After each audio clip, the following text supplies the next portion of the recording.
Want to see the breakdown of how much Walmart is charging you per statement period? Well, you can see it now. What you're going to do is click on one of your statements and go to an old statement, not one that's open, right? So you're going to click here after you go to the payments tab on Walmart Seller Center.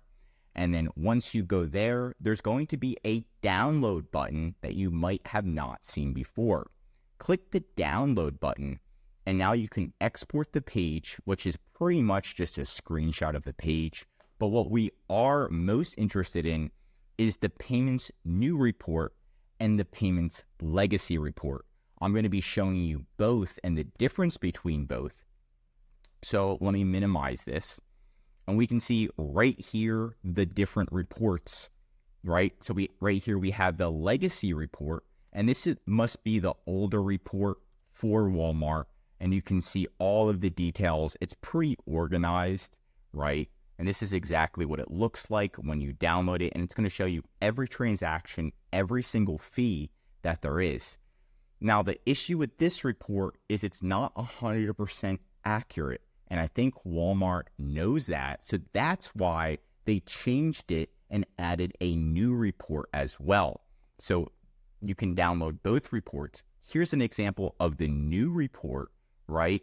And the new report, all you have to do is go to column M, add up all of the fees, and they're extremely accurate. So this one is like the most accurate, not the most organized. The legacy is more organized, but not the most accurate. So I would rather have the accurate one, even though it doesn't look the prettiest, and that's this one right here. So the new report is going to be your best friend, and a lot of people don't know you can do this on Walmart, and it might even be a new feature because I recently found out myself.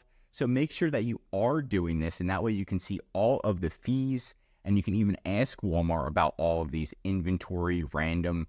Here's a refund of $9. Marketing, that way you know how much you're spending on ads, SEM marketing, product advertising, and all of this good stuff.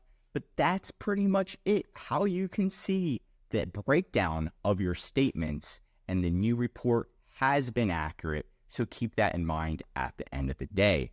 But that's it for today's video. Want more Walmart videos? Tell me what to cover next in the comments. Learn something new, drop a like. If you're a Walmart seller, I highly recommend subscribing to our channel, because we're giving away great content. It's going to help you in your Walmart journey. And of course, if you need help with increasing sales, anything mentioned in this video, or just help selling on Walmart, contact EHB Consulting Group. Links right in the description to contact us or schedule a call. I'm Josh Hackett, CEO of EHB Consulting Group, signing out.